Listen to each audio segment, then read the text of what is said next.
Hey there, and welcome to episode 007, episode 7 of the DPF Guys Q&A live here. Hopefully the quality is good. Last week it was just really crappy, and so we're trying 1080p. So right now you're watching us on any number of places, really. You're going to see us on Facebook, YouTube, even Twitter and LinkedIn. We're live, but if and also I'm doing a behind the scenes live on TikTok.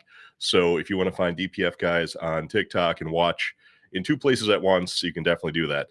Those of you on TikTok, I'm looking at you right now, but I'm going to be looking down, talking to everybody on Facebook and YouTube here for a few minutes, answering a couple of questions. It's going to be a quick one this week. Normally have about 10 questions. I'm going to cut it kind of short. I've got a couple things going on this evening, so I'm going to answer the top 5. Of course, I will keep an eye on the chat information here. So if you have any questions for me, please feel free to shoot them over via the chat, and we will watch for them there. So anyway, let's get started here. We've got your questions, my answers, and of course, if you have any questions in the meantime, please shoot them on over. And like I said, if you want to watch behind the scenes, go to TikTok, look for DPF Guys. If you're on TikTok and actually want to watch the live officially, jump over to YouTube or to Facebook. All right. So, of course, if you need to get a hold of us, have any DPF issues, text or call us. We are in Atlanta, Georgia, but have affiliate locations across the country as well. But we can serve you out of Atlanta for many of the states around here, all of Georgia, Alabama, Tennessee, Florida, etc. Book a load to Atlanta, get your stuff taken care of. We can take care of you. Our number 404-999-1361. Feel free to text us anytime or give us a call, and we will do our best to take care of you or find somebody who can. So thank you for joining us. We are DPF Guys based in, as I said, Atlanta, Georgia. We focus 100% on diesel aftertreatment services for anything with the diesel engine and an emission systems. Of course, most of our customers are truck drivers or fleets of trucks, but we also service aftertreatment for off-road equipment, diesel passenger vehicles, stationary equipment with DPF systems, generators, pumps, rock crushers, etc. So if you've got anything with a diesel engine, give us a call. If it has a DPF, we can clean it. Disclaimer: you should always talk to your mechanic about any concerns you have with your engine or truck, and any pricing discussed here may or may not apply to you and should only be used as a guideline and is not any form of official quote for any services by DPF Guys or anybody else. All right, now that we got that all out of the way, let's go to question number 1. I like this one. What material is used to make a DPF? Is it some sort of ceramic? And so if you look at a DPF, DOC, or even an SCR, and again, that's diesel particulate filter, DOC, or selective catalytic reducer. It's actually, I should put the DOC in front of the DPF because everything goes through the DOC first, the DPF second, and the SCR third. You will see them are made of tan colored material, and or the DPF may be kind of a charcoal gray in color and square sections, each square being about an inch or so in size. If you're looking at a tan colored material, you are looking at a ceramic material. Again, it is ceramic, called cordierite. If you're looking at the DPF and it's charcoal gray in color with about 1-inch squares, you're looking at a different ceramic material called silicon carbide. Both materials have a pretty toasty high melting temperature. Cordierite doesn't melt until it hits 2660 Fahrenheit. And for those of you watching in other parts of the world where they use more sensible measurements for temperature, that's 1460 degrees Celsius. Silicon carbide's melting point is quite a bit higher. Actually, it's 4946 degrees Fahrenheit, 2730 degrees Celsius. But strangely enough, I almost never see a melted filter when it's made out of cordierite, but we'll frequently see melted filters made out of silicon carbide. It makes no sense. It's got a higher melting temperature. Why does it melt more often? Maybe somebody out there can shed some light on this. You might need to be a chemist or a physicist or some sort of cyst to help me understand that. But strangely enough, even though cordierite has a high melting temperature, it is, 2,000 degrees lower than the melting temperature from silicon carbide more than 2000 degrees lower, so you'd think it would melt more often. It melts less frequently, weirdly enough. Um, so cordierite is a naturally occurring mineral which was discovered more than 200 years back in 200 years ago, back in 1813, by a French geologist called Louis Cordier, and they named cordierite after him. Ha ha ha! It's very French. Cordierite, naturally occurring, is actually a compound made up of magnesium, iron, aluminum, and silicon. And even though it was discovered in 1813, it wasn't really until Owens Corning started using it to make high temperature applications in the 70s that this became a commercial product. Cordierite is widely used in high temperature filters and catalysts like the DPF system. And you all know how much you love and know the DPF system. I know I love it. Cordierite, let's see, well, silicon carbide is the other material these things are made of. Now, they still make the DOCs and the SCRs out of cordierite, but for some strange reason, some manufacturers, specifically Cummins, and then some of the filters that are on the passenger vehicles, such as the Ford F Series, um, Sprinter vans, Mercedes, are also use the silicon carbide. And again, those also will melt. I've never seen a cordierite one melt. Silicon carbide is also known as carborundum. It's real hard. It's like diamond hard. It's made up of two elements, silicon and carbon. And silicon carbide is much harder and more durable than cordierite. And I believe that's why it was chosen for some manufacturers. But I personally find that the cordierite is a better material in real world applications. Again, that's just me. I'm not a material scientist. I'm not an engineer. But we clean both materials very effectively. And we find it, strangely enough, and I don't know why, we find more failures with the silicon carbide materials than we do with cordierite. So nice job, Mr. Louis Cordier. I wonder what else Louis, the French geologist, discovered besides cordierite. So whenever you look at your DPF, you can thank a Frenchman for that. Number two, I get that this is actually a good one. I get the DPF catches the soot. What does the DOC do? And that's a great question. So first off, it's common for the DOC to be called a filter when it isn't a filter at all. Which is fine. We always say we're going to pick up your filters, we're going to clean your filters. Your filters are done.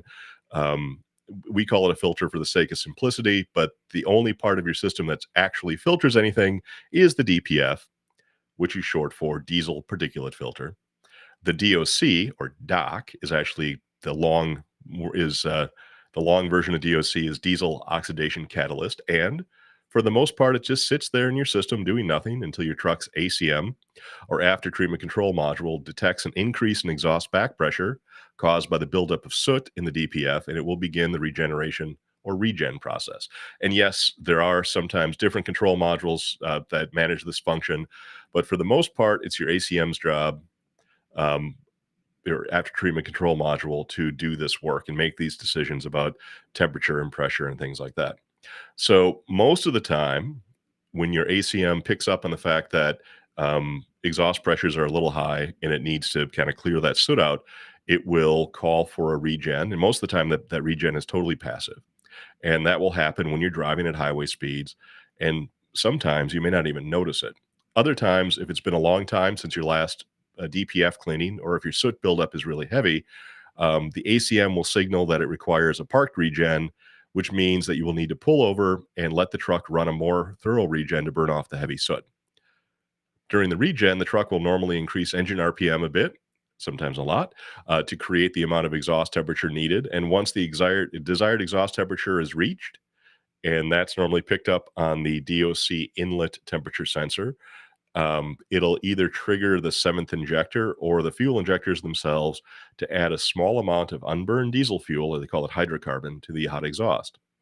The seventh injector is normally just after the turbo and is a fairly simple component, fairly simple part that atomizes a spray of diesel into the exhaust system, which then enters the DOC with the hot exhaust, kind of like a atomizer on a perfume bottle. If your truck does not have a seventh injector, your engine will use what's called in-cylinder dosing instead, which simply means the fuel injectors will dose a little extra diesel into the cylinder during the exhaust stroke, which in turn flows into the DOC with the hot exhaust. So either way, either whether it be a seventh injector or in cylinder injection, the whole point is to get a little bit of unburned hydrocarbon, unburned diesel into the hot exhaust, and that works its way down into the DOC. This is where the DOC goes to work. Normally, it's just sitting there going along for the ride, but when you do a regen, passively or actively, um, the engine will add a little bit of unburned diesel via the seventh injector or inside the cylinder for cylinder dosing. And when that hot exhaust hits the DOC combined with um, the unburned diesel, it goes to work producing the heat needed to burn any soot in the DPF, and it turns that soot into gas because the soot is mostly unburned diesel. Think about when you have a fireplace or a campfire, and you may notice that when the fire starts or when you get a fire, getting going in your fireplace, there'll be ash up in the inside it on the hearth, whatever it is, and um, once the fire gets hot, you'll look back and that ash is gone. It actually burned off. Um, so the soot is unburned diesel fuel, and so when you do a regen, it will just complete the combustion of that unburned soot, and anything and it'll turn it into a gas. The gas is just NOx at that point. It flows downstream into the SCR. The SCR turns that NOx into nothing more than nitrogen and water, and out it goes. But if there's anything left over, it's going to be ash, and that will be stuck in the DPF. Um, so a normal regen will produce exhaust engine temperatures that are 700 to 800 degrees Fahrenheit, depending upon when the engine.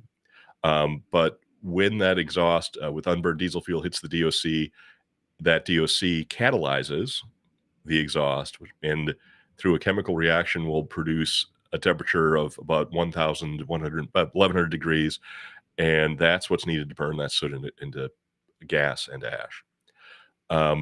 So in the DOC isn't just a bunch of honeycomb with nothing in it. It actually has precious metals that do the work of creating that heat.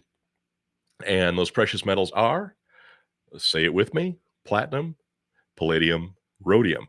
And those metals at this point in time range in price from about $1,000 an ounce for platinum, $1,200 an ounce for palladium, and a whopping $4,200 per ounce for rhodium. And so your DOC has some very expensive metals in it, and those are what are used to create the heat. And so that's what a DOC does. Um, the DOC will normally last a long time. The DOC can last as long as the truck, as long as you take care of it. Let me think what else. We do recommend cleaning the DOC as well as the DPF because, like I said, the DOC is not a filter, but for every 100 grams of soot that we get out of the DPF, there'll be about 10 grams of soot in the DOC. So what will happen is if you clean the DPF and don't clean the DOC, just picture this. So you've got a DOC that's dirty, or not a DOC, a DPF that's dirty, a filter that's dirty. It's got soot and ash in it. It's restricting the flow. You bring just the filter in, and there's going to be a fair amount of soot still trapped on the surface of that DOC. And when you have that clean DPF, the exhaust begins to flow, and all of that soot will jump from the DOC in the DPF. It doesn't really hurt anything, but it gets it dirty again, and it will decrease the amount of time you can go, the amount of miles you can go before you have to get your DPF cleaned. So we do recommend getting them both done so that everything is flowing as well as it possibly can. All right, number 3. This came in this week, and I've been asked this a couple of times, and it's just, doesn't a regen just flush everything out of the tailpipe? If so, what's the point of having a DPF anyway? Aha. But if you've ever had a wastebasket and it's full of papers or something, kind of light, and you take your big foot and you crush it down in your wastebasket, you're basically doing a regen on your wastebasket. So obviously, you didn't take the trash out, you just made more room for more trash. And when you do a regen, that's basically what it's doing. It's not magically making the soot go away or the ash, the stuff in your DPF, it's not magically making it go away. Um, but it also isn't just dumping it out the tailpipe either. That'd be pointless. So what a regen does is basically just like when you take your big foot and squash your wastebasket down, it's just making more room for more stuff, more particulate matter. Um, so uh, and so that doesn't, again, it doesn't go out the tailpipe. It doesn't make it go disappear. Um, so what is left, which will be the ash, that remains trapped in the DPF, where it will stay until you have the DPF replaced or professionally cleaned by us. That's where we come in. So you want to get that done about every 200 to 300,000 miles. The DPF will be full of ash then and needs to be cleaned, just like the wastebasket will eventually have to be emptied in the trash after your foot no longer is able to squish things down anymore. So no, a regen does not magically make everything go away. And no, a regen does not just dump everything out the tailpipe. You hear that, TikTok? Thanks for joining, guys, by the way.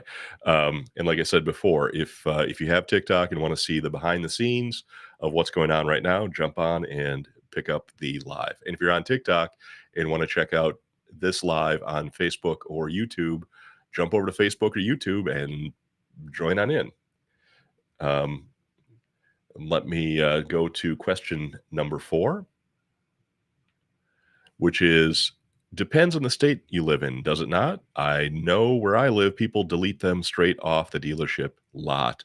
And, what people seem to misunderstand is the fact that the EPA is a federal agency. It has jurisdiction in all 50 states.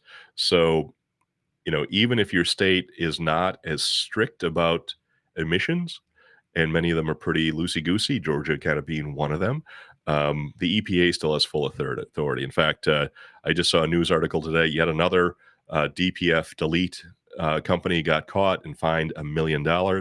And you might say, well, how does that affect me?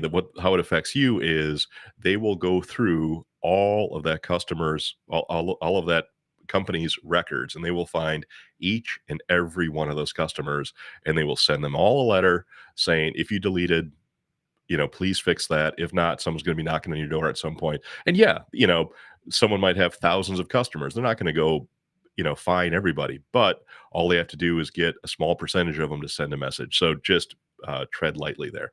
So EPA regulations, federal, not state related. Doesn't matter what your state does. The EPA still has jurisdiction over your after treatment. Now, it's possible your state does not do emissions on diesel powered vehicles. I live in a state, Georgia, that does not require emissions for diesel powered vehicles today. That doesn't mean that 2 weeks from today they won't. In fact, the law requiring emissions is actually on the books. It's just not turned on right now. They just have to turn it on. And how they decide that in Georgia and probably other states as well, they have air quality sampling stations along the highway. And if there's a threshold, if the amount of soot in the air hits a certain amount and someone decides to bring it up at a meeting, guess what? They flip a switch and everybody with the diesel engine has to get emissions done. So if they're not doing it now, they could do it tomorrow. And by that, I mean 10 years ago, which wasn't that long ago, only 9 of the 50 states required emissions on diesel powered vehicles. Today, 10 years later, it's 19. Now, again, that still leaves a majority that don't, but, do the math. And a few years from now, it's going to be 25 states and then 30 and what have you. And so while you might be bombing around in a deleted truck right now, thinking you've got it made, all it takes is one legislator to change their mind. And guess what? You have a truck that can no longer be driven on the road. So of the 50 states, the 19 states that do require emissions on diesel vehicles, and if you live in any of these states and if you have a deleted truck, watch out because they will catch you. These states are California, Colorado, Connecticut, Delaware, Maine, Maryland, Massachusetts, Nevada, New Hampshire, New York, New Jersey, New York, North Carolina, Oregon, Pennsylvania, Rhode Island, Texas, Utah, Vermont, and Washington. And of these, I'm most surprised by Texas and Utah. So if Texas is requiring emissions on diesel vehicles, I wouldn't surprise me wherever you are if they're not far behind. So the number of states doing diesel emissions testing will only go up every year. So if you have a deleted truck registered in a state that doesn't do emissions today, just wait because they'll probably do it tomorrow. The fine for a deleted truck is up to $45,000, and if you sell a deleted truck to somebody and they report you, you will get fined as the seller. You'll be required to remedy the delete, and the buyer will get a reward for telling on you. So, just be aware of that. And just as a little true story, I've got a friend of mine. Shout out to Ron if you're out there. Um, he bought a truck that happened to be deleted. No big deal. Didn't think much about it until he got a notice that his transmission went out. And it was good news at first because the transmission, it was a $6,500 repair. But it was covered under a recall. So he took the truck to Ford and they say, yep, you qualify for the recall. However, we noticed that your truck is deleted and we are going to require you to undelete the truck before we will honor the recall on your transmission. So he had to eat the $6,500 transmission job because he didn't want to undelete his truck. So keep that in mind. Just understand that there are consequences that come along with deleting a truck. And of course, if it's deleted, you void any and all warranties, and you will not qualify for any sort of recall of anything that isn't safety related. Just so you know. Okay, guess what? I told you I'd keep this short today. Number 5. What can I do to make my DPF last longer? Now, by last longer, I'm assuming you mean what can I do to make it so I don't have to get it cleaned as often? So everything you do to prolong life for your DPF will also help your truck and your pocketbook. So simple stuff. Keep your air filters clean. If your truck is breathing well, it'll burn diesel more efficiently and will produce better mileage and less soot for the DPF, which not only means you'll be able to go longer between DPF cleanings, you won't be wasting fuel on the regen process because, not only does if you got a plugged up DPF, you're not, if it plugs up a lot, that restriction in your exhaust will cost you fuel economy. Usually when we clean a DPF, you'll see a 5% improvement in your fuel economy. And but also if the truck has to do frequent regens, that's kind of wasted fuel just to burn off soot. So you want to do that. And if you've got a good clean air filter, you got that your engine is combusting properly and more completely, you'll produce less soot and you'll produce more go from each spoonful of diesel you burn, which is what we all want. Also, use good oil. The ash in your DPF is partially due to the burning of the soot, but most of it actually comes from the consumption or burning of your motor oil and from the metals in the burning of the motor oil. So a good full synthetic oil will burn off at a much lower rate and will produce substantially less ash in the DPF. Change your oil when you're supposed to. Again, thinner, worn out oil will burn faster and produce more ash in your DPF and also is hard on your engine. And idle less if you can. Now, I understand that if it's hot or cold, you need to be comfortable. By all means, idle. But if you can idle the truck less, idle it less. It'll produce less crap in your DPF. So there you have it.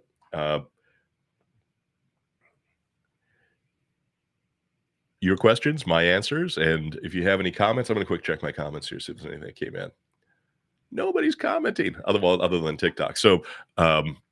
So if you leave your questions in the comments below, anywhere you'd like, we will catch them and answer them. Or contact us directly via phone or text, 404-999-1361. And I'll be back here next week to answer more of your questions. Please send them in.